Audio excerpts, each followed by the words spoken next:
What's up, you two? Hi, good morning, everybody. Good morning, everyone. How's everyone doing this morning? Thank you for tuning in. Thank you for being here with us. We got the whole crew, except for one. We're missing another Mud. Where's the other Mud? He's on the way. He's coming. He'll be here shortly. Cool, guys. So today's little live stream that we're doing today is kind of a recap about the things that we've done, good and bad, and also a few bit of a Q&A if you guys have any questions. But am I missing anything, KJ, Carolyn? I don't think so. I think it's really just more of a recap for us. And yeah, we'll do a little Q&A at the end of it. And we'll give a little break and then we'll jump into our underwriting Zoom later on at 12. So yeah. Perfect. Awesome. So let's give a little rundown of this week, what it's been like for us, what we've been doing, and what we're trying to do. But first and foremost, let's introduce ourselves. Let's go from top screen to bottom. So Carolyn, Myron, you guys can go first for the people who don't know the amazing power couple. Of course. Yeah. I'm Carolyn. And I'm Myron. And we're in the DFW. And let's see, we've been focusing on multifamily for the past 4 months. I feel like it's been longer. We still do a little single family stuff on the side, a lot of creative deals and everything. I'm the visionary. And I'm the integrator. So any kind of system stuff you want to talk about, go to him. I'm more of the upfront outreach, branding lady. And yeah. Anything else you want to add? Yeah, I mean, man, I feel like we're taking massive action. We're going to talk about this in a minute, but we're touring properties. Mm-hmm. We're putting in our offers. We're teaching other people how to do it. And I love our trajectory right now. I'm amazed. So good morning. Yes. Good morning, Tap. Morning, Tap. Awesome. All right, KJ, you're up. So I'm KJ. I am Joseph's wife. Whichever way, there we go. I'm the visionary. I enjoy talking to people and building relationships, and trying to think what else. I come up with a lot of good ideas. But yeah, I mean, I'm the one who kind of sources the deals. Me and Carolyn, we both work on building relationships with brokers and getting deals sent into the system for our team, which is really awesome that we're able to, work as like a pipeline, and like me and Carolyn get the deals, put them in. Well, Oscar does too, but like we all push deals in. Then we got our underwriters. Then we got people going out and seeing the property. It's just really exciting to be able to work together. But then there's Joseph, my husband.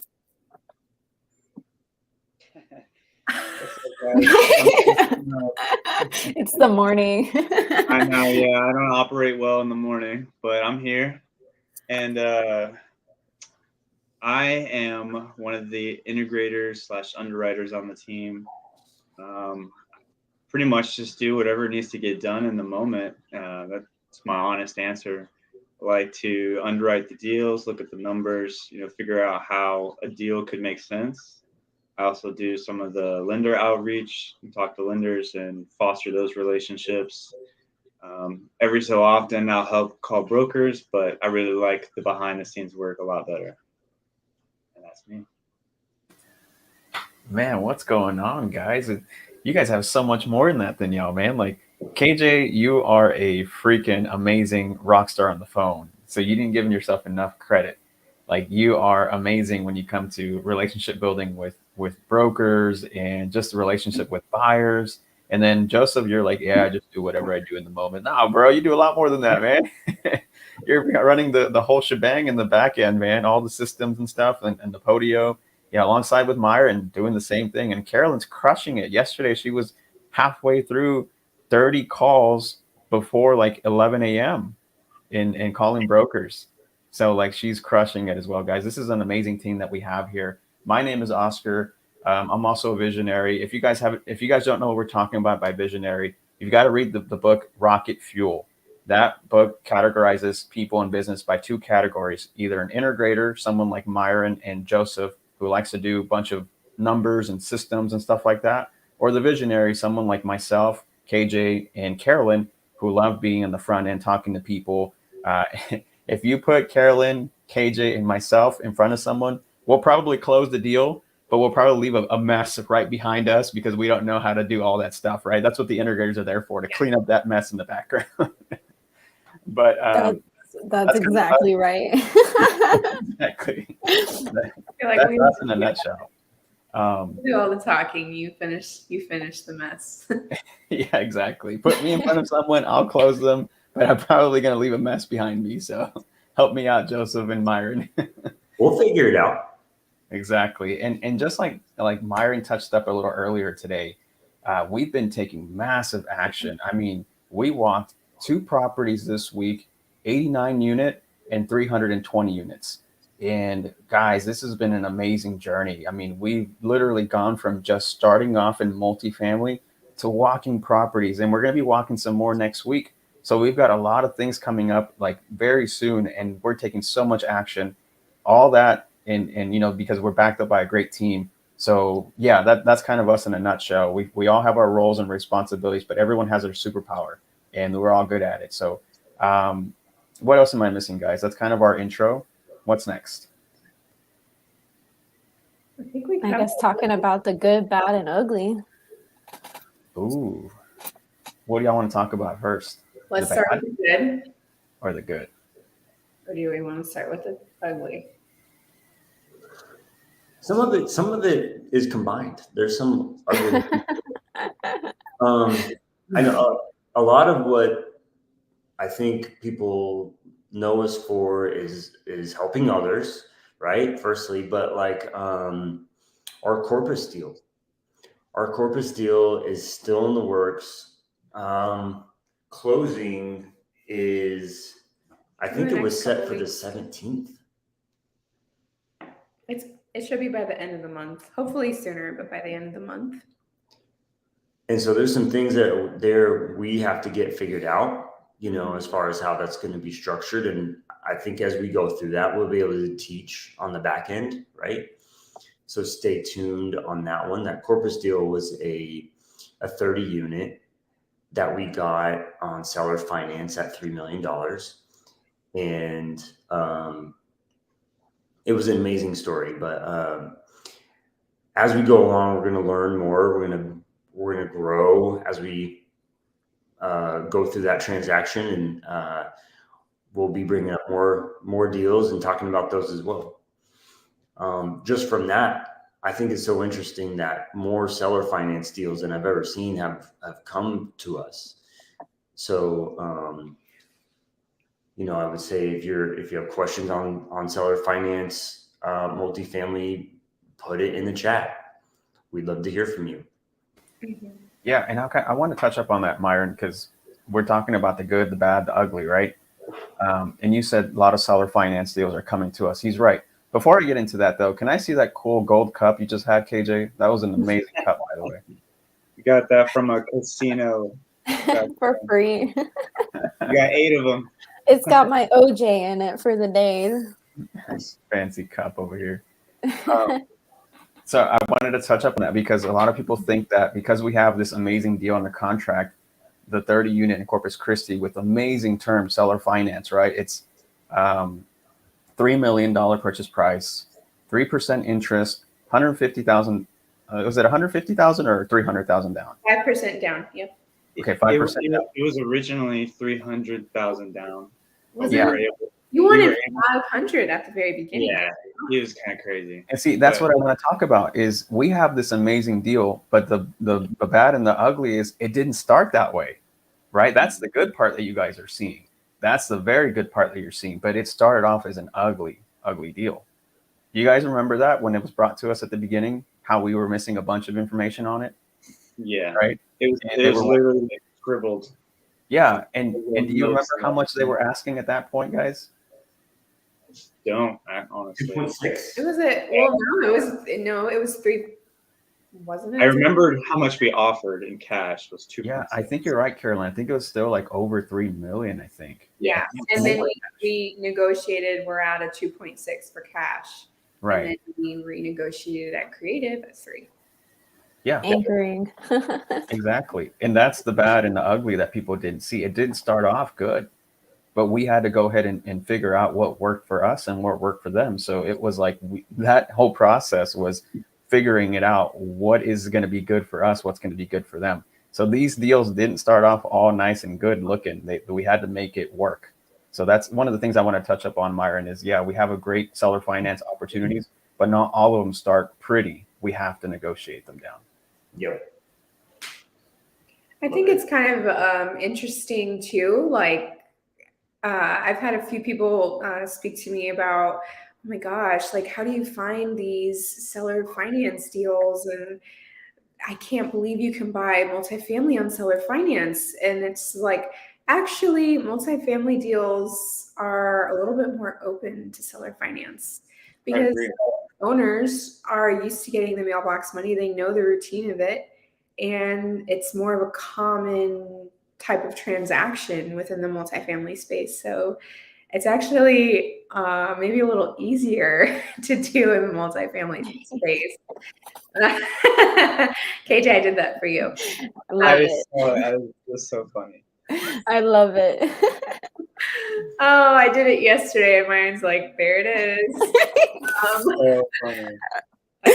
I love it. For those of y'all that don't know, it's a little inside joke. Every time she goes like this, I go like this. I like, don't who know. are you hiding it from? Like, She's like, Myron can't know. I do this. Anyway, So yeah. That's where that emoji came from. So anyway, yeah, it's a lot easier to do inside the multifamily space than it would in a single family residential space, because I think in single family, you're just like trying to make them understand, like, this is what it is, where multifamily owners are like, yeah, we know what that is. Let's do it. So I've even seen some of like the OMs from these people, right, from these sellers. And on the OMs, it says that they're open to seller finance. Like, there's been multiple of them like that. Well, it's also, they probably want to avoid the capital gains too.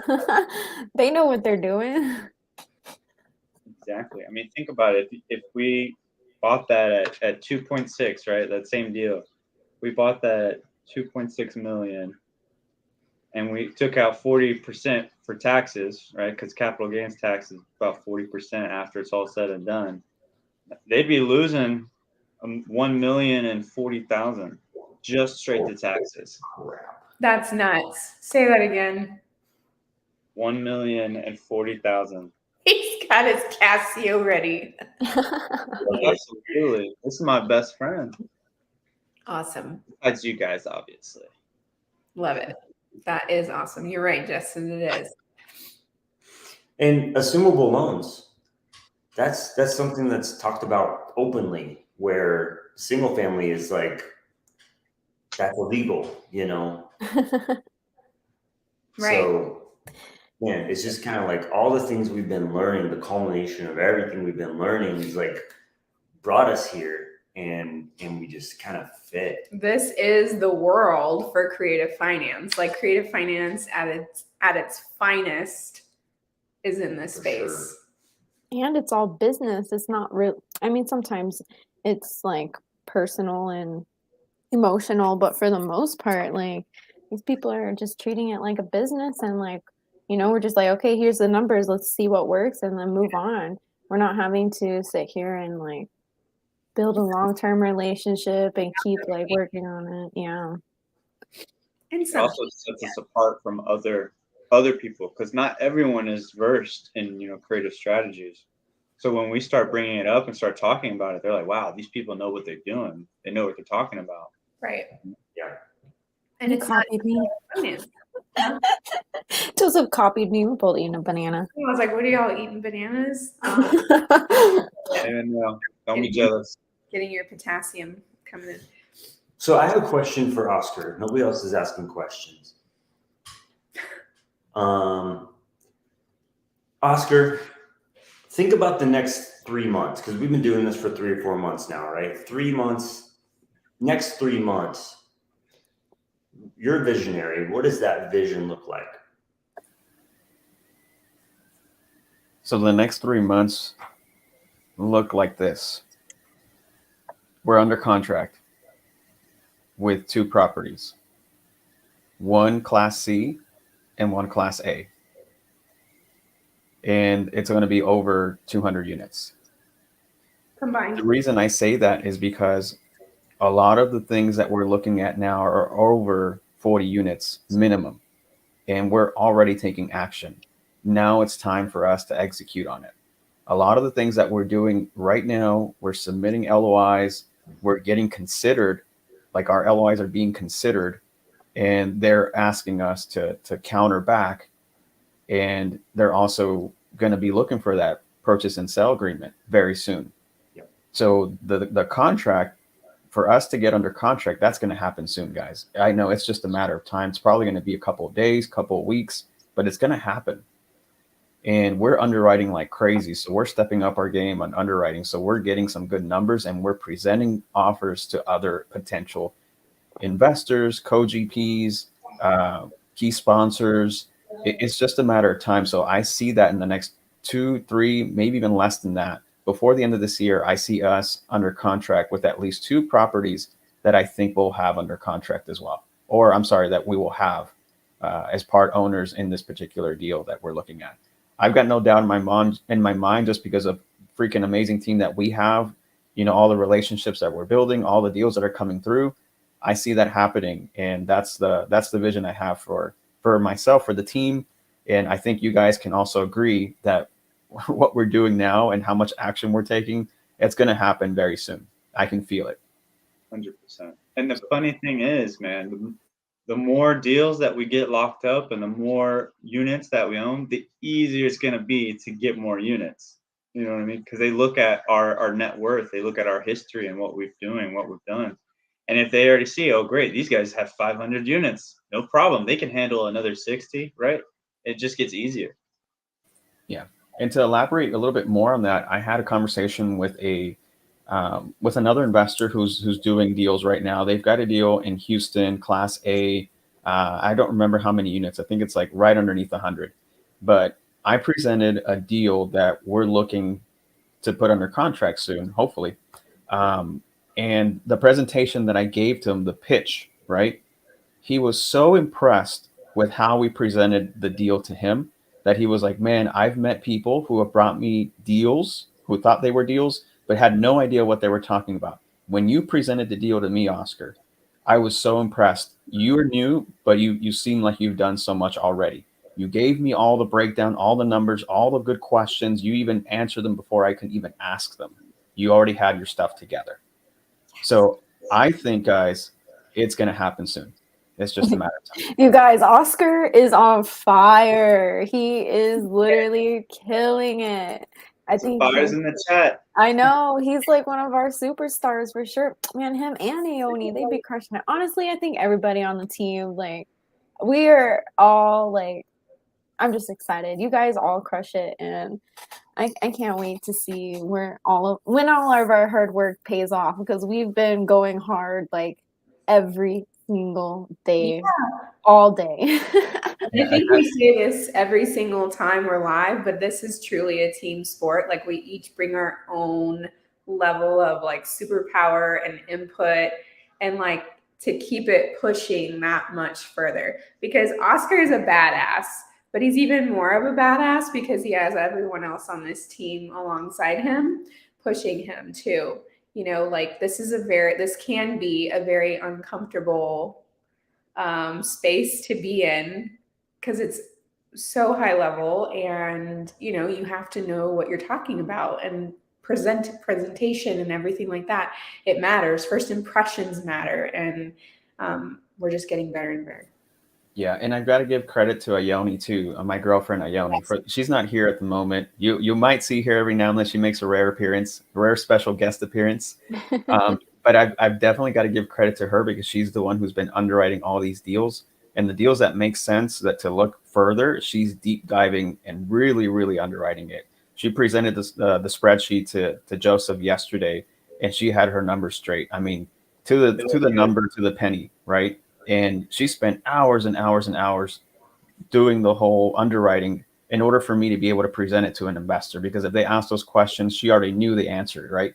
Hey, what are you budgeting for CapEx? Here's a number. Hey, what are you budgeting for attorney fees? Here's a number. What are you budgeting for other income? Here's a number. She already had it, right? And it was because of her that also gave me that confidence to go and present it. It just worked out. The entire team here that you see has a role to play. She's the underwriter. Joseph already looked at that one too. So he napkin underwrote, said, take a quicker look at it. You know, I had help with KJ talking to brokers on that one too. And then Carolyn and Myron that way. Myron went with me to physically go walk the property, right? And Carolyn's there to always be helping us as well for anything that we need up front. She's talking to brokers as well. So all of us have a role to play. And so it's not just me. Like Carolyn said, we're backed up by a great team. Everyone here is amazing, and they all have their superpowers. So thank you guys. Absolutely. And I gotta say, for those of y'all that don't know, right, it may not sound like much, but Ione is a freaking rock star. Like, for those of y'all that have seen the underwriting Zoom that we do, I didn't know anything, and then Ione taught me just a little bit, and from there I was able to build on it. But y'all think that I know what I'm doing? Like, she's a freaking rock star. I've been trying to get a special guest appearance on the underwriting Zoom from her. So we'll see if we can get something like that happen. But it'll be cool. I think like it's really important to understand that, because this is like working for free right now. You know what I mean? Like, this is hours and hours and hours of everything that we're putting into it, especially Ione, and running all these numbers and getting things down to the penny. This is for free. No one's paying her to do this. We're doing this because we want the long game wealth, the big ticket. Like, it's coming. She's a wonderful example of like perseverance and consistency in that respect. So yeah, and all of us really, like, we're grinding. It's funny. I was just telling Joseph that. I said, I can't wait because, like, I don't know how long, but I think we've been doing this like 4 months now. 4 months of working probably harder and more than I would at a 9 to 5, and haven't got a single paycheck from what we've done yet. Besides like the single family, but you know, that just keeps the bills paid. But like the big paycheck, the big surprise, not surprise, but the big gift that we're waiting for all the work that we've done. Like, I know it's coming. It's just we're not waiting for it. We're working. we're getting it. You know what I mean? Yeah. It's just when. We don't know when, but we know it is coming. Yeah. All right, guys. We got a couple questions here. You want to run through them real quick and then pick back up? KJ, Oscar, Carolyn, this one's right up y'all's alley. The deal. I mean, Oscar or Carolyn? Yeah. I think it's purely just asking the question, just like, where are they at with it? You know, looking at the deal, seeing how long, if it is on the market, if it's on LoopNet or something like that, and how long has it been listed? Where are they at? How many LOIs have been received and everything, and just kind of getting the backstory of where the deal actually lies, and having that room for negotiation to talk about seller financing. Like, well, you know, Oscar, you're way better at words with this. You're fine. I'm more direct, Daniela. Like, for me, I'm just asking the broker straight up, are they open to seller finance? And if he says yes, cool, then we'll have the conversation. If he or she says no, then I'll ask them why. I'll straight up ask them why. If they're saying no, they're not open to seller finance, why? Oh, because there's an existing loan in place. Okay, is that loan assumable? Right? Can we take over? So it just depends on how that conversation is, but don't be afraid to ask the broker because it's all business. Like they're not the ones who actually own the property. They're just representing a seller. So they're not going to take it any kind of way or offensively. It's just ask them. Be upfront with that question. Are you open to seller? Is the seller open to seller finance? Yes or no? And that's it. That's how I'd approach that conversation. It's really not that hard. They're actually like we mentioned earlier when we first started. Sellers are actually more open to doing seller finance in the multifamily space. So they already know. You don't really have to pitch it to them. You just have to ask. That's all you have to do. Absolutely. Do you think, Oscar, on that, do you think seller finance would be, it's more of like a lower unit count type of play. Would you grab 300 units on pure seller finance? Yes and no. It really depends on the loan that they have, right? Because like you said, I think it's more of a play for the lower units just because they might be free and clear. And when you have bigger units, you have more debt, right? So it takes longer for you to pay them out. And a lot of the times, it really just depends on the situation. There are occasionally you can do some sort of seller carry, depending on how you structure the deal. It's a little bit more creative, more advanced for a beginner. But for example, I was evaluating a deal the other day, and the seller has an existing debt on the property.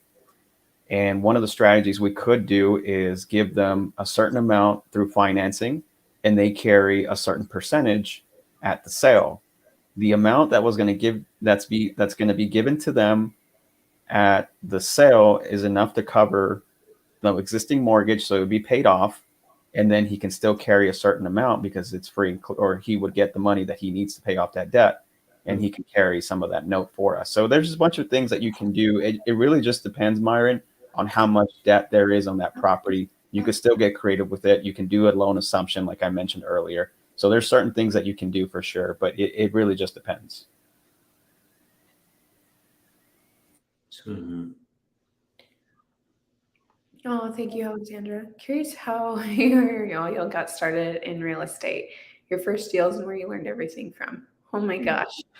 That's a huge That's question. a huge question. Should we like summarize it as I think we best should we can? I think Oscar should go first because I believe you've been doing this a little bit longer than myself and KJ. Yeah. I think 60 you got seconds. maybe like a year on it, Oscar. Okay, so Alexandra asked, I followed Carolyn and Myron first. Curious to hear how you all have gotten started into real estate, your first deals, and where you learned everything from. So I'll summarize it as best as I can, Alexandra. This is a 4-year-long question, right?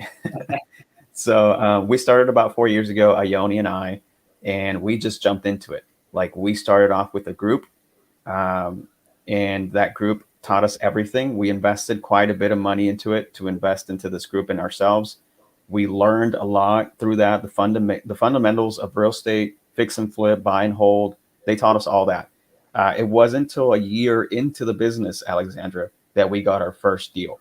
So it took us a while. It wasn't a get rich quick scheme, and real estate isn't a get rich quick scheme. I'll let you guys know that straight up. If you're new, you're looking to get rich quick, this is not your gig, because it didn't happen, and we're still continuously working on it right now. So a year into the business, first deal. After that, we got focused and started doing wholesale, and that's what we started primarily doing at that point is wholesaling. And then a couple of years after that, we got into multifamily, and the rest is history, what you see here. But it's taking us a while to get there, and we're still learning as we're going. We're still investing in ourselves. We're still making those moves, taking massive action, and we're not done. So that's kind of it in a nutshell. I can go on, my story. Everybody knows it here in this group, but I can do it in another Zoom or another video. But that's kind of it right now. We're 4 years in, and it's taken us a while to get there. A little bit slower than we would like, but we're still grinding and chipping away. Yeah, and then for us, KJ and I, it pretty similar story, right? For us, it was in the peak of COVID, We're just starting our year 3. So we started back in 2020, maybe like June, somewhere around there. And it started because we were sitting at home doing nothing, and KJ, she can't do that. She has to be doing something, or it has to be active. So for us, we were sitting at home just watching TV because everything had shut down. The world shut down. We couldn't go anywhere. We lost our jobs, couldn't afford anything. So it wasn't like we can go and, just go travel. We couldn't really afford the gas anymore. We were about to lose the apartment. So we sat down, watched a bunch of YouTube. How do we get money? How can we make money? Right? Went into real estate. So we watched more real estate, YouTube, and we learned as much as we could about the concept of wholesaling, right? Reached out to a friend of ours. It's my dad's best friend, who is a broker, and he kind of wholesaled for himself to get properties. And he's in California, so he's like, no, I can't do it right now. Let me connect you to these guys. So we got connected to our first mentors, and shout out Cody and Jared back in Houston. But we paid them everything we had, all our stimulus check money, paid them $5,000, and we had $97 left in our account. 2 months later, after working with them for a month straight, went to their office every day, we were able to close our first deal. KJ got locked up an awesome 4-house package deal on our first deal, 4 houses at once. And it was incredible. Great feeling. And we were able to do that off of their dead leads. So it was a lead that was considered trash, and we were able to turn it into a lot of money. And then fast forward a little bit, it took us a lot longer to get our second deal. We went back to school and kind of lost our momentum, and we started struggling. So then we found Pace, joined Pace's mentorship, and then started picking it back up, went full force into it. We had graduated school, had nothing else but this.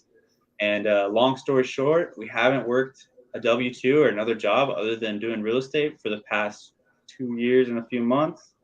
And now we're multifamily. It just kind of slowly kept increasing, and we got more and more momentum every deal we closed. And that's a long story short, right? Just a little taste of how we got started. And everyone's just different, right? Everyone's just different. It's a different journey for everyone, and you should never compare your journey to somebody else's journey, in the fact that it's never the same, no matter what. Like for us, we closed a deal our second month, but then we didn't close another one for like another 8 or 9 months, right? It's different for everyone. And then I like this little statement here. It's absolutely true. Exactly. Okay.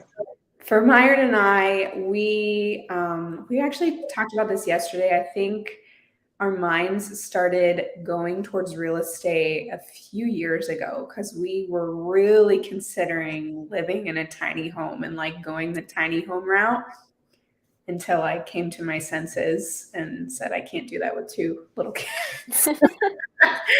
But anyway, I think our minds are starting to go in that direction. Like, what can we do here? What can we do? And then at the beginning of 2021, Myron and I, we came to this point because his work W-2 schedule was just very chaotic and hectic, and it wasn't leaving a lot of time for us as a family. And, we know we wanted more for our life together, and we know that we wanted to build something together, him and I.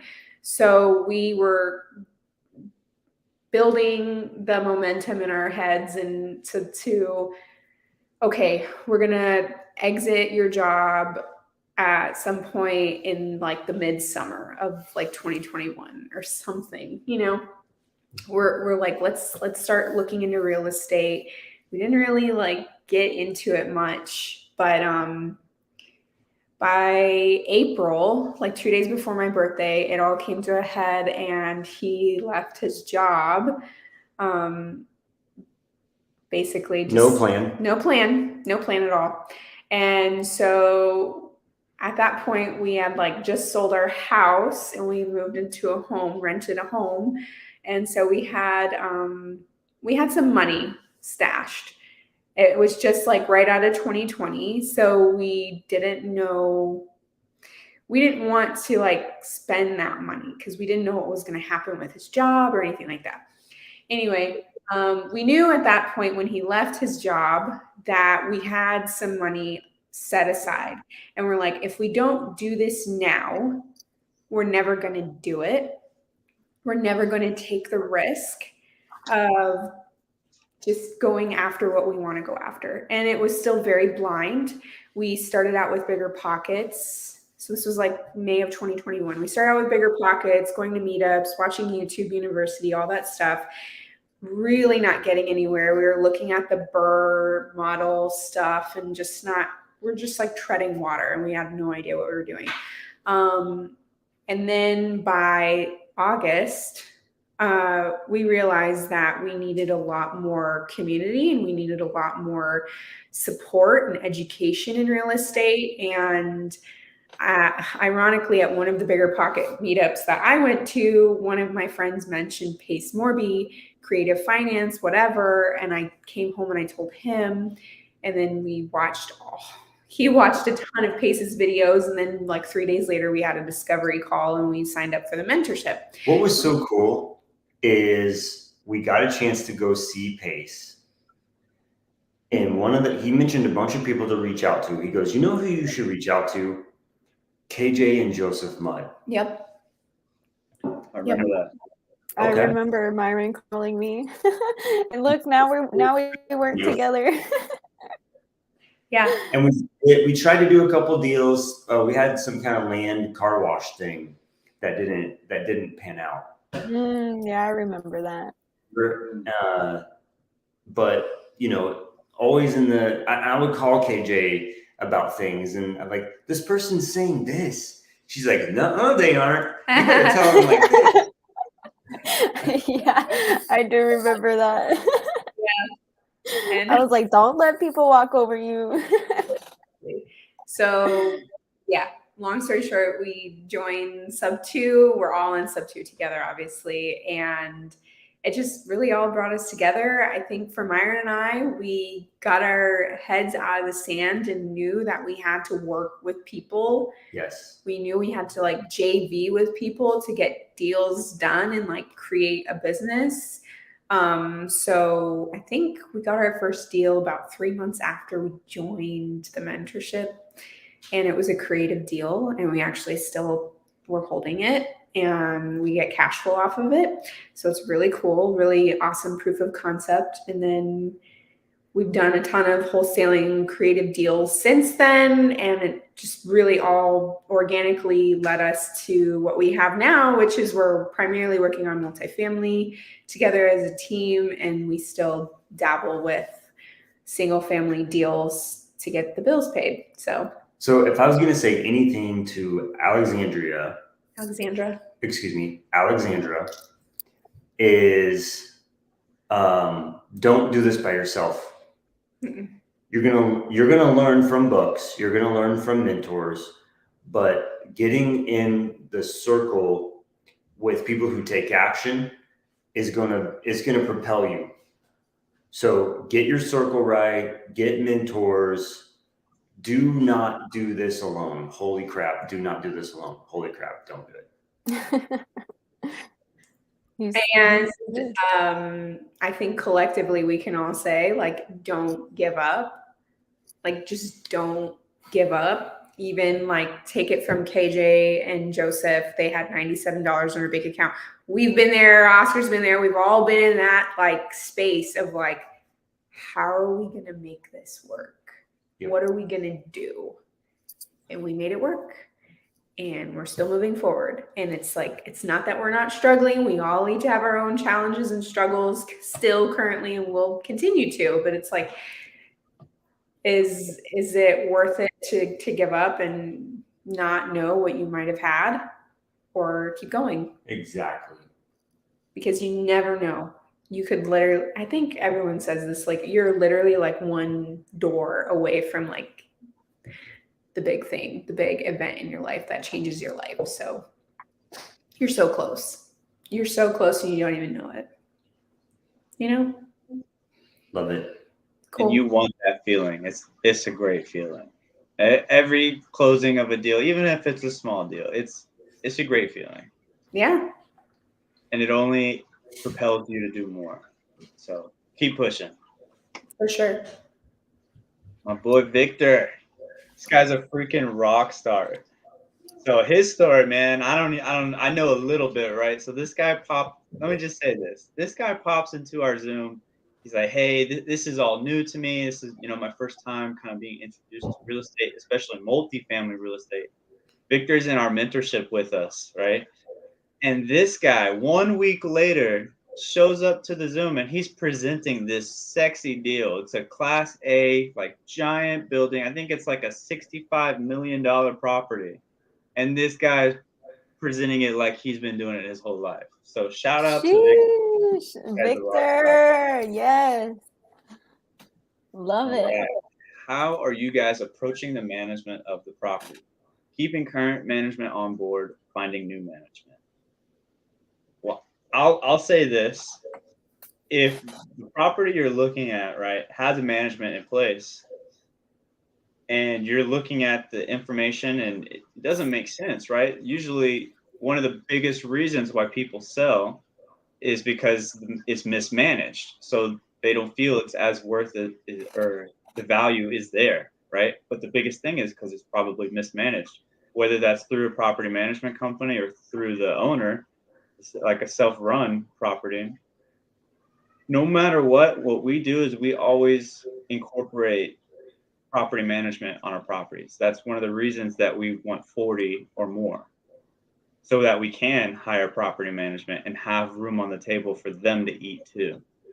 So I would say the answer to the question is finding new management, finding someone that you can trust. And I know Carlos touches on this, but you want to vet them, right? Talk to 2 or 3 different property managements, and then take the one that you feel most comfortable with, that you feel is going to bring you the best results.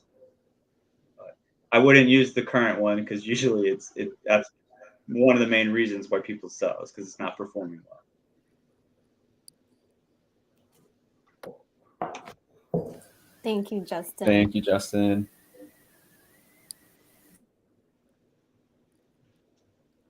Our boy Tap. What's up, Tap? If you guys are in Arizona, Tucson area, this guy has the best food in town. We showed up and it was just thebomb.com. So maybe you should just make a trip to Tucson and come try his food. Pretty good. You ever had Hawaiian food? Delicious. For real. I'm about to go right now then. Hey, we got a room. Tap G says, Oscar, the shift to multifamily, how did that process occur? What changed you to make that decision to shift your focus to this multifamily arena? So great question, Tap. Ione and I, going into real estate when we first started, she had already knew what she wanted. She wanted multifamily from the get-go. But we didn't know how to get there, Tap. We just didn't know how. We thought that the gateway to getting into multifamily was you had to start in single family. That was our limited thinking back in the day. It's like, okay, before we can get to the big dogs, the real stuff, right? We have to do single family because we need to prove it to ourselves and to them that we have some skin in the game. That's not true. That's not true 100%. The only reason we took that in the beginning because we didn't know any better. And that goes back to investing in yourselves, because before that, Tap, before even all that, we thought getting into real estate was we had to become a real estate agent. Like, we didn't know anything on the investment side. We know nothing about it. So part of the investment that we did in ourselves was to learn more about real estate. And it took us to invest in ourselves, to get in the right rooms, to talk to people, to get mentored, in order for us to figure out that we did not have to start in single family to get into multifamily. But those were mistakes that we literally paid for, but we also knew that we were investing in ourselves. So the from the get-go, Ione already was telling me multifamily is the end goal, and that's what we want to do. But we just didn't know how to get there. So the shift occurred whenever one of the guys that I was working with, part of the community that we're part of in Sub2, started bringing me all these multifamily leads. They were brand new. They pulled a multifamily list out of all the lists that they could pull. They pulled a multifamily list, man. I don't know why they did that, but They knew that I was in sub 2. They knew that my strengths were talking to sellers and closing. And so every lead that they brought me was in multifamily. So every time I got on the phone with one of their leads, it was always someone in multifamily. I didn't know anything about multifamily. So it forced me to grow and learn multifamily. And because of them, they pushed me, not intentionally, but because of that, I didn't want to let them down. So I forced me to grow and get into multifamily and focus on it. And so I started reaching out to people. I started learning more. Ione was teaching me what she was learning. You know, we started getting into groups or multifamily. And that's really the focus, is that someone put me in a position where I had to grow. And once that happened, I started to just take full force and get more and more into it. And I've explained this before, but I had a deal that same person brought me in Dallas. It was a 24 unit deal in Dallas. They were all duplexes. And this one, I'd actually talked to the seller, built great rapport. We were in the negotiations part. He was considering me and me only for this particular deal because he liked me. He didn't like anybody else. And so it forced me to go and get more information, because now I have a potential deal that can actually elevate someone else's life aside from us. You know, it was going to be a sweet deal. It was going to be an assignment that was like thousands of dollars. So it forced me to not give up, right? And I had to go learn. So I went and I went and asked everybody. That same deal made me go ask Pace Morby. Made me ask him, like, you know, what can I do? So I went on a live Zoom with Pace Morby, and I asked him on a Q&A. I was like, hey, man, I've got a deal in Dallas, 24 units, man. I don't know what to do. I don't even know where to start.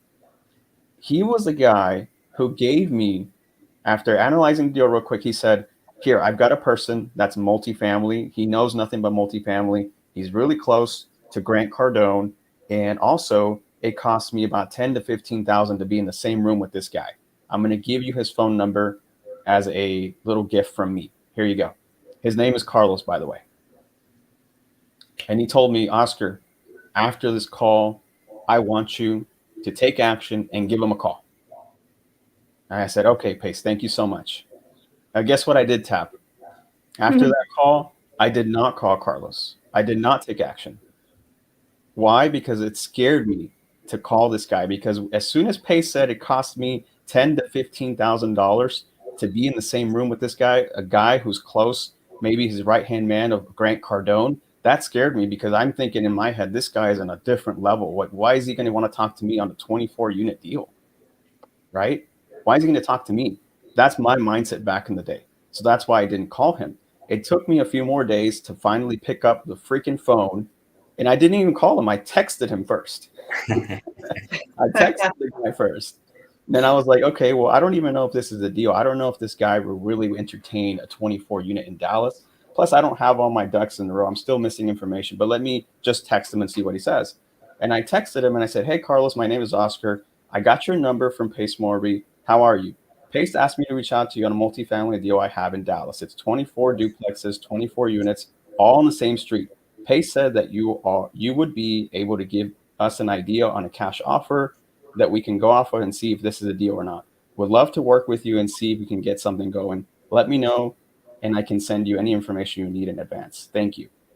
That's all I said to him on a text message.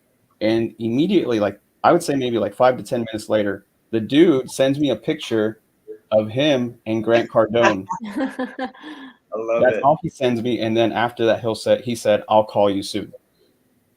Guys, can you imagine someone sending you a picture of him and Grant next to each other? What Pace said was exactly true. This guy is close to Grant Cardone. And so I'm freaking out because he said he's going to call me soon. So I run out of this room in my office and I go over to Ione and I'm like, Ione, this guy's going to call me. Look what he sent me. What do I do? Ione's like, calm down. You know, what's happening? I was like, I don't know. He's going to call me. I don't even know what to say. I don't know if this is a deal or not. And then I'm talking to Ione and my phone starts to ring and it's Carlos. I'm like, oh gosh. Okay, wish me luck, babe. I'll be back. And so I get on the phone with him and I start talking. You know, he's like, hey, my name's Carlos. How are you? Oscar, this and that. Thank you for reaching out. Tell me a little bit about yourself and tell me about this deal. And I'm nervous, guys. I'm nervous as heck. I'm telling this guy who I am, but I'm sweating bullets at the same time, right? Because I don't know what to tell him. Like at that point, all I can think about is I'm a wholesaler and this guy's a multifamily guru. What's he wanting to do talking to me? right? That's what was going on in my head. That's a bad mindset, by the way, but that was me back in the day. I grew out of that. But he was telling me that, and I tell him about the deal, and then he like immediately starts talking to me about himself, but in a very calm, very humble, very respectful manner, and tells me his story. And as soon as he starts talking, it's like he owned everything and just made me feel very comfortable, very, very comfortable. And I'm talking to him, he's talking to me. We build a great little relationship right then and there because he also speaks Spanish. I speak Spanish. We hit it off, right? And right after that, it didn't turn out that it was a deal that they were looking at, but I left it at that and we ended the call. And it was a great call. A couple of days later, I'm sitting in Keston's virtual office. Keston has a multifamily deal he's working on. I have a multifamily deal I'm working on. We're both new at it. We don't know what the heck we're doing. And Keston's like, here's my problem. I'm like, here's my problem. And I'm listening to him, but he's got his under contract. And he doesn't know what to do. He doesn't know what to do next. They've never done a multifamily deal. And the people that brought him that deal have never done multifamily either. So they don't know. And they're running out of time. Like they need it now. And so I'm listening to him and I'm like, hey, dude, I just got off the phone with this one guy. I think he might be able to help you. And so I go ahead and say, can I connect you with this guy? His name is Carlos. He's a multifamily guy. I think he should be able to help. He goes, yeah, let's do it, bro. The next day, I did a Zoom with all of us together, me, Carlos, and Keston. And in that Zoom, not even 5 minutes in, we all hit it off. It's like we were all long lost brothers or something, especially Keston and Carlos. Like they were best friends immediately. And they were looking at the deal, high level numbers, because Keston didn't know all the numbers just yet. But Carlos said, I like this deal. The next day, we're on the Zoom with his team, Carlos's team, and Keston and his other two partners. Everything looks great. They all hit it off. And then that same week, they're off looking at the property, walking it. Before that, I was like, Keston, bro, do me a favor. Let me fly out there, and I just want to learn. I don't care about anything about this deal. Just let me learn. Let me go up there. And Keston's real cool, right? Keston's like, come on, bro. I got you. And so I went out there, and I had the pleasure to see and meet Carlos in person and see him perform. But long story short, man, I know I went on a rant there, but that's kind of what got us to really, really, really commit into multifamily was because of that one deal that I presented to Pace Morby, and then Pace giving me that one phone number, that one connection that changed everything. And if it wasn't for me being into multifamily, really, really being forced to grow, I would not be in the space right now. And I don't think we would. No. Because we reached out to Oscar. You know what I mean? That's how we got started. We didn't know anything. And so we knew, I think KJ, I don't know. I don't even know how. I think KJ should touch on that, if anything. But I know we reached out to him and the rest is history. But I do want to say the way Oscar just described himself, that is a totally different Oscar than the Oscar we know today. 100%. So huge growth and progress, man. Hell yeah. It's awesome to see everybody grow. Yay. Thank you, guys. We're growing up. Oh. Oh, sorry.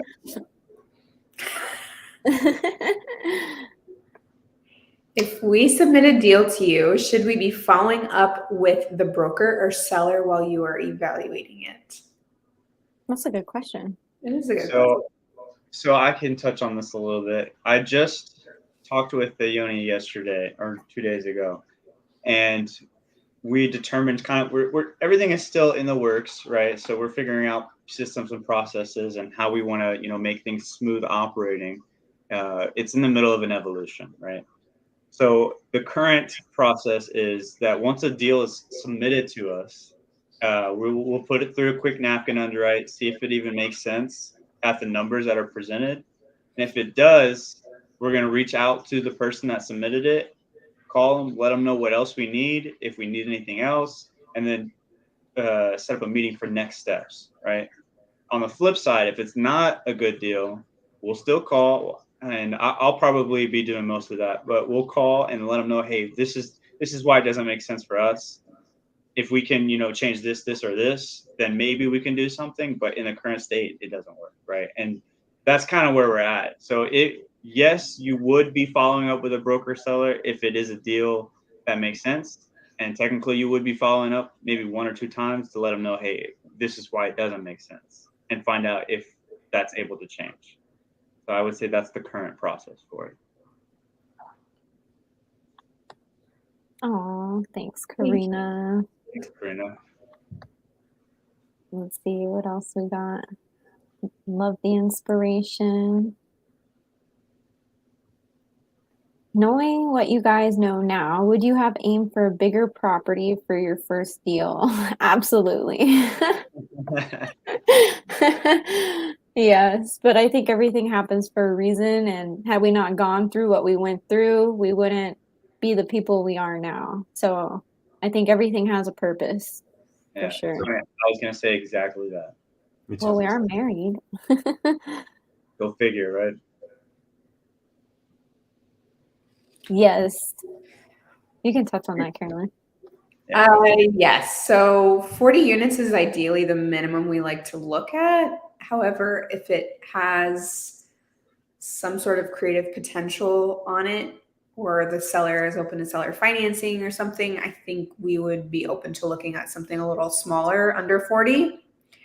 But that's not the pool we want to stay in at all. We want to be looking at very minimum 40, and I'm even aiming more towards closer to 100 by, from what we initially want to look at.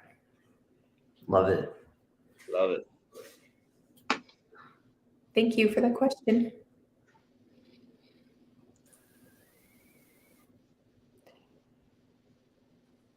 Going back to the multifamily deal you guys were discussing, how did you guys come up with the money for the deposit to the seller? So the 30 unit in Corpus, we are partnering with a sponsor at Pace, and he is funding that. Yep, he's funding the down payment, 150K. Mm-hmm. Yeah, but let's touch up on that because Alexander's a little new in real estate, right? So if you're looking at a deal and say that you have to come up with a large EMD as a new person, right? That can be intimidating, right? So can someone touch up on it, on how you can leverage and why it's key to build relationships with people? 100%. I guess I'll take that. So the main way that we would generally come up with the down payment or whatever cash is needed up front is raising it. So I don't know if you follow Pace. Pace talks about it a lot, about raising private money, right? Well, it's the same thing. It's 100% the same thing. It's just more money, right? But that's all we would be doing is talking to other people that have money. Maybe they want to get into real estate, but they have a W-2 or don't know anything about real estate, but they got a bunch of money, right? So those are the people that we try and find, and we try and present ourselves as professionals and get them to trust us or trust the deal that we're presenting. It's something that we're currently learning in our mentorship to get better at it, but that's the general idea. Is you're basically sourcing the funds from other people that have money, that want to get involved in real estate, or people that just want to make return on their money for doing nothing, right? Because most of the time, the average person is not as educated in the finance world or in the ways of money as I believe that we should. Every American should be a lot more educated in money. Right. Even if you think you're like the greatest and best, you can always get better. So I would say that for those people that, and I just want to make some money, I have all this money sitting in my bank account or my 401k or whatever it is, but it's depreciating or it's barely gaining. Right. Well, we can increase that rate of return. We can increase that gain. It's anywhere from sometimes a little lower, sometimes a little higher. It just depends on the deal.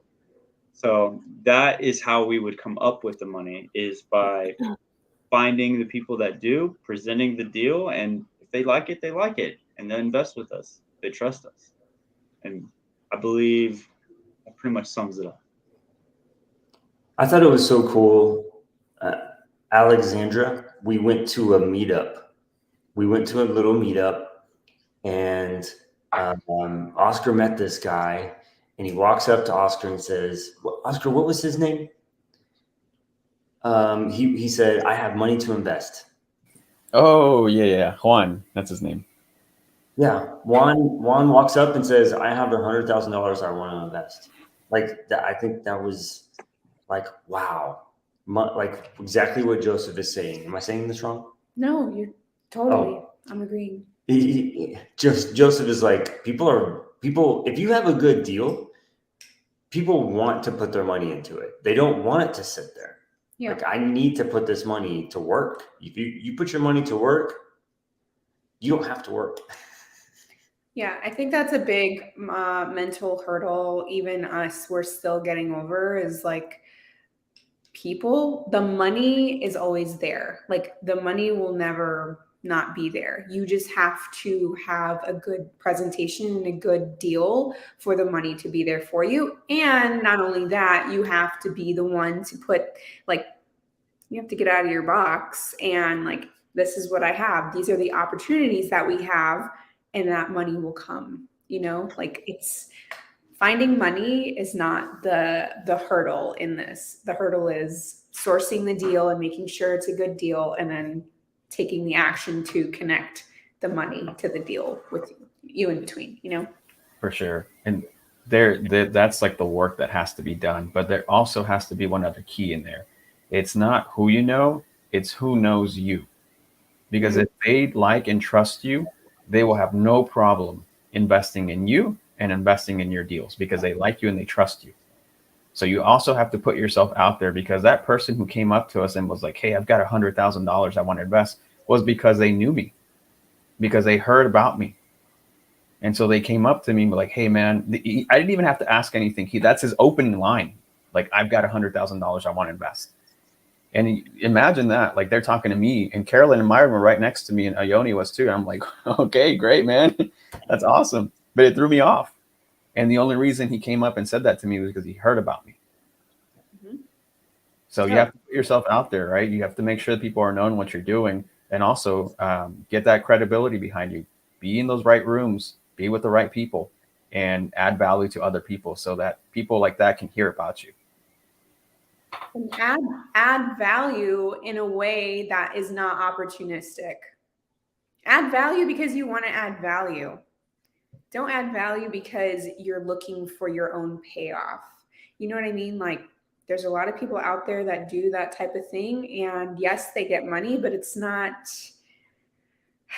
it just doesn't sit right. I don't know how to explain that. Like, you want to pour into people from a genuine place, and you're going to get genuine results from that. And you're going to get the people who align with you. Yeah, it's just going to be a more genuine transaction and relationship. Like, you don't want someone who's going to be in it for the wrong reasons just because you might have been. Right. Good point. Barbara asks, what are your suggestions for finding a sponsor? I would say for us, as you heard, right, we almost found it a little bit by accident. That's kind of our story, right? But what I would suggest is to get in the right rooms. Go to multifamily meetups, go to commercial real estate meetups, go find the people that are doing it, and then introduce yourself. Say, hi, my name is Barbara. I'm trying to get involved in multifamily real estate, right? And then just let them know what you're doing, and basically you associate yourself with multifamily and real estate, and the more and more you keep doing it, and it's kind of the same as getting the money, right? You want to be known. So if you're known as someone that's taking action and making these moves and getting involved with the right people in the right spaces, it's going to be a lot easier to find that sponsor, right? It may be difficult in the beginning because you may be a little bit newer, but that's okay. It's one of those things where you keep pushing. And if you're making the right moves, you're taking the right actions, the right people are going to come into your life. Yes, 100%. Would you guys do a government contract as a renter? I'm not quite sure what this means. I think you they mean referring like to, a LURA or a HUD. Yeah, like Nate. government assisted living, like maybe Section 8. Is that what you're referring to? I know that we've seen people with T12s or rent rolls that have like government assisted people living in those properties, like Section 8 tenants in the property. I don't, for us particularly, we just don't know enough about Section 8 or anything like that, government housing. And then we know that the rents can be controlled by the HUD or government, meaning you can't raise them, and there has to be like a certain amount if you do. So for us, we particularly don't really entertain those deals just because we don't know enough about them. And also we want to be able to increase the rents if we need to. If we're going to be limited, it's probably not going to be a good deal for us. So just do your research. Also, since we have a lot of people on right now, we created a new Facebook group called Multifamily, the $1 Million Upside. Join that Facebook group. We will be posting when our lives are. I created an event for our underwriting Zoom, since there's a lot of NDAs we sign for the documents that we look at. We don't want to go live doing that Zoom. So you can access those links there. We'll be posting our resources. It's a good way to connect with everybody. So today, in about 50 minutes, we'll be doing an underwriting Zoom for anybody who wants to learn how to underwrite. You can join that. Or bring your deal right too, right? So if you have a deal and you want to run it through us or whatever, bring it there and we'll underwrite it in front of everybody. Cool. What's KJ, the I next think this is up your alley. get leads? Yeah, I was gonna say. Okay. Matter. So I think it's talking to brokers. Stay away from wholesalers. Do not talk to wholesalers when it comes to multifamily. Just don't do it. We've learned our lesson. Elaborate a little bit more, KJ. Yeah, elaborate on that real Okay, big yeah, deal there. I'll elaborate. Like, okay, so just for everyone who doesn't know, we all wholesale here, right? We all wholesale. We have nothing against wholesalers. We do it ourselves. We wholesale a lot in the single family. We're actually assigning a property right now. What she means by that is if you're going to work with a wholesaler, just make sure that you have all the correct information you need and make sure that you're dealing with the person. If that wholesaler says they're direct to seller, just verify, trust but verify. If they're dealing directly with the broker, that's okay. Just trust but verify. But make sure you have all the upfront conversations with that person to make sure that you yourself and anybody else that you're involved with are protected. Any NDAs that they may give you, just read them over before you sign anything. Read it over. But for us in particularly, the reason why KJ is saying that is because we don't work with anybody who is not direct to seller or direct to broker. And we also, typically a wholesaler might say that they have a fee that they add on top, typically a buyer's fee, and it's normally 3%. For us, that's just not a fit for us in our business model. And so if you're going to work with a wholesaler, just make sure that whatever you are doing, you know exactly what you're doing. We're not financial advisors. We're not legal attorneys or anything like that. So if there's something that you come up with that you don't know, like an NDA or paperwork you have to sign, make sure you get that looked at. Always read it before you sign. And that's why KJ was saying, particularly for us, it's not a fit. It's not that we wouldn't take a look at it. We just want to make sure that they're actually direct to seller or direct to broker. And if it makes sense, we will. If it doesn't, that's okay. We move on. This is why Oscar's on our team. like we're all really direct, and Oscar just smooths it out, makes it so nice and pretty. All You're on top of it. Yeah. That's called Like Oscaring. it's literally a term on our team. You're being Oscared. Every single person watching this just got Oscared right now. Yes, that's why it's so called funny. Oscar. It's just so smooth. He can turn crap into gold. That's what he did up there. But yeah, it's just in our experience. That's what we used to do. We only got deals from wholesalers, and it's funny because I even heard what is his name? My brain. When we were listening with Matt. Who were we listening to? Who's Pace's partner? Jamil. Okay, there we go. My brain. I couldn't think of it. We were even listening to Jamil, and he was giving advice saying that he will not get any deals from wholesalers because one that he was working on, he got from a wholesaler, and then he ended up losing over $400,000. I think that's what he said because of it.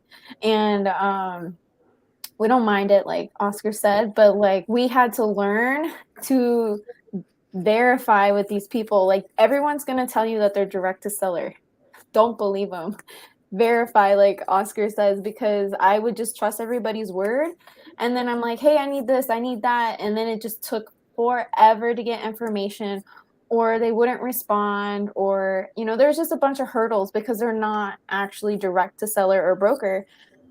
And so what we've been doing to get leads for multifamily is calling brokers ourselves. Those are the ones that are working on the deals. They have all the information. You're not having to deal with extra fees added on top from wholesalers that sometimes kill the deal.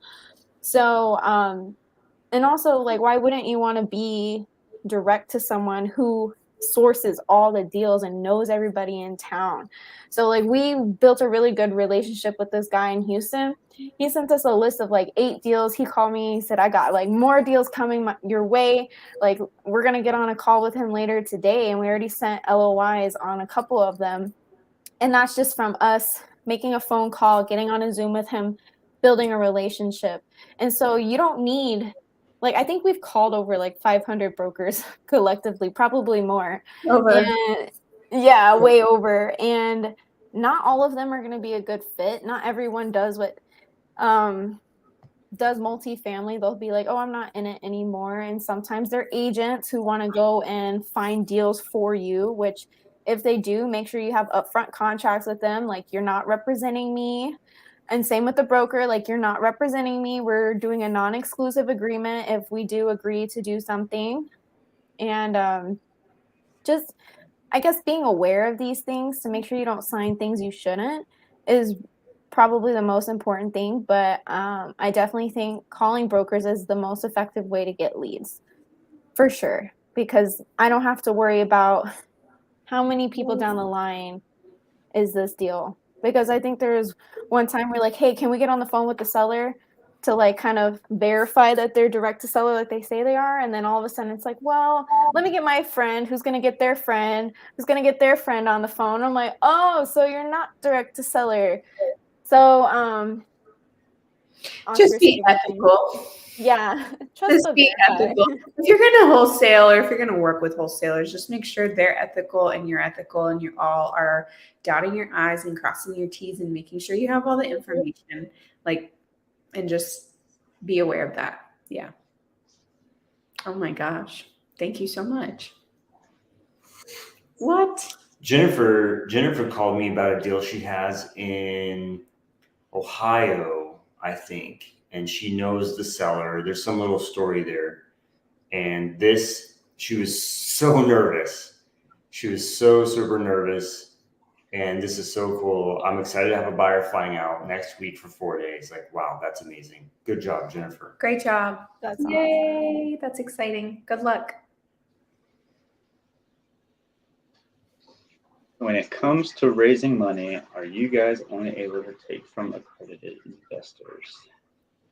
It just depends on the deal. So that I am no way, shape, or form an expert, but we were listening to our mentor the other day on this, and correct me if I'm wrong, Oscar, but it just depends on the amount, like the total of the purchase price. If it's like I don't remember what the exact was, but we can take it from non-accredited investors, right? Normally, when it's a smaller deal, I would say under 100, your price range is generally going to be at a certain point where you're able to take it from non-accredited investors. Then you get to a certain price point, and then that's when you're not able to. We're going to learn more about that. That is something that we're already touching on in the mentorship. So we will have an answer for you soon. Not right now. But yes, we are able to take from non-accredited as well for most deals. Awesome.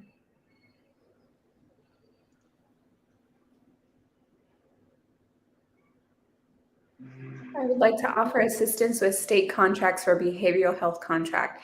This would allow you to rent out your property and have the state responsibilities to maintenance the property. Awesome. Thank you for that. That's interesting. Yeah. That's why I put it up there. I didn't know that. we had 80K ready to use right now, what kind of deal would you look for? Well, Smaller deal. is that 80K only? Like you're not trying to get any more than that? Because if so, yeah, definitely a smaller deal or try and get something creatively. I guess it just depends. It really just depends on your goals. That's the honest answer. Whatever your goals are is gonna change how you get there, right? So for us, we wouldn't really use any of our own money early on, but absolutely in the future we'll throw down.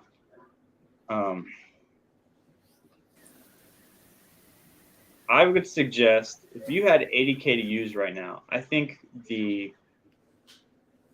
best use of that money is to go pay for some education. I think you should get a mentor or somebody that's already in the space that you want to be in and they're doing it well. I think that would be the best use of that money because you're going to say pay what, $10,000, something like that, and increase your earning potential by so much more than that. Like for KJ and I, we've gone through, this is our third mentorship now. And every single time we get to like a stuck point or where we feel like we're bottlenecks, we don't know what else to do or how else to pivot. We go get a mentor. We want to learn more about this. Let's get another mentor.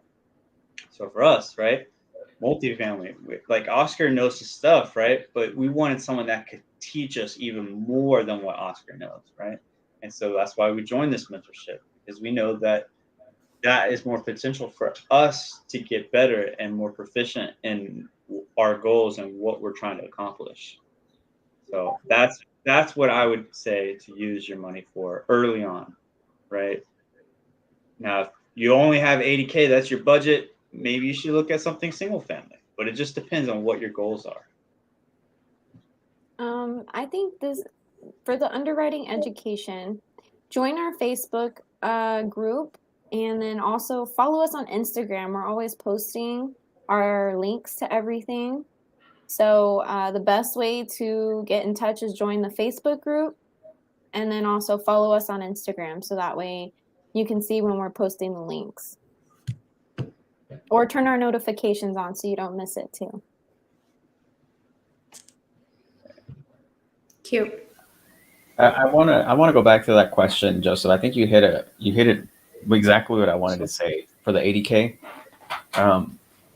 You're right, Alexander. Especially if you're new, I would say when I first started wanting to get into anything to invest my money, like the number one thing that I thought about before I knew anything what I know now, before I got into real estate, I always thought people would tell you need to invest your money, but they would never say into what or how do you make that money, right? How do you invest it? What does that even mean?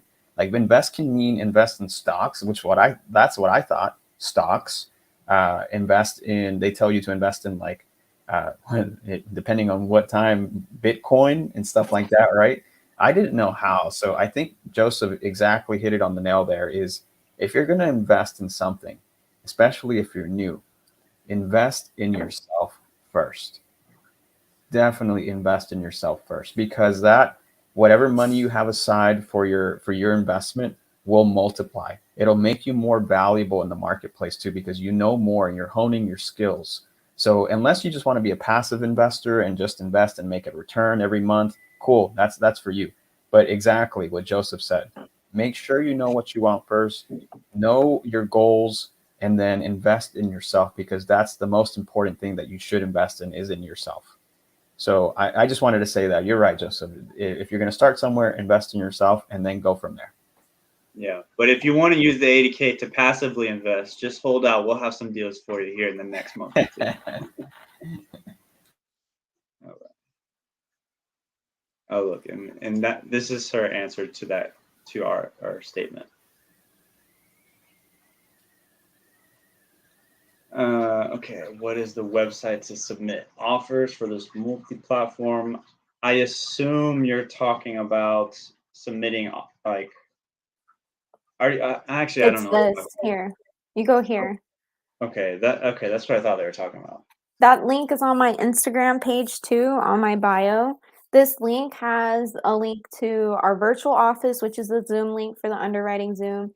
It has all our YouTube pages. It has the link to submit deals to us, and it has resources where we post all our Zooms, our underwriting Zooms that you can access, our script, our buy criteria. So this is a really good link to access everything we have. Sweet.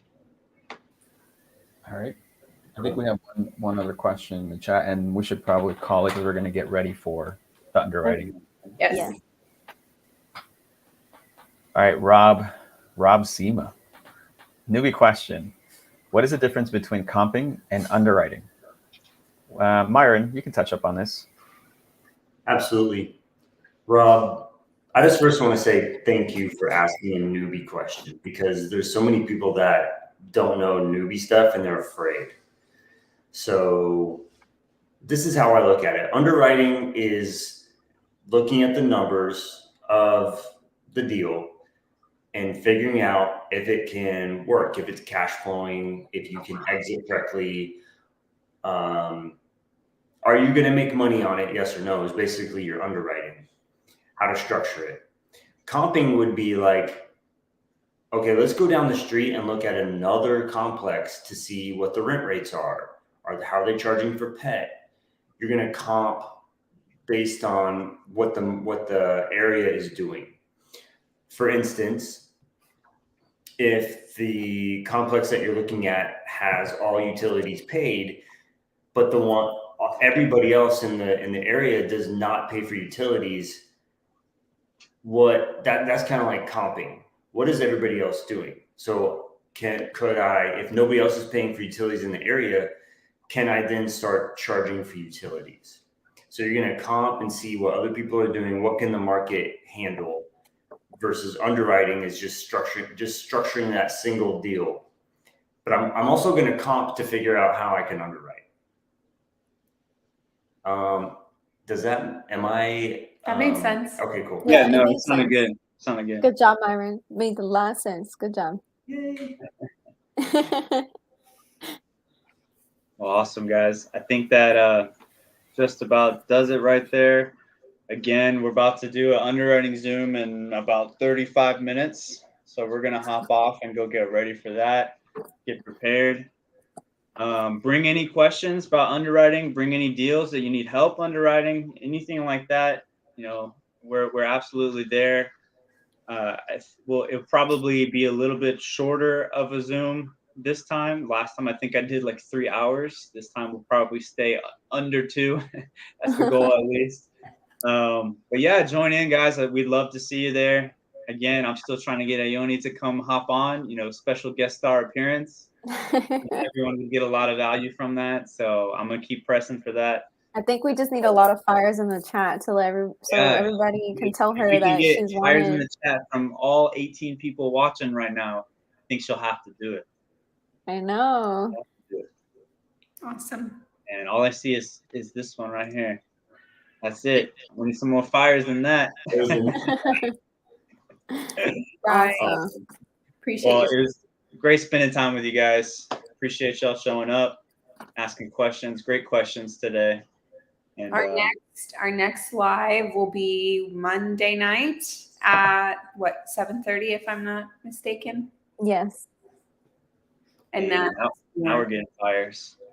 there we go. There we go. Yeah, There there we we go. go. Oh, Explosions.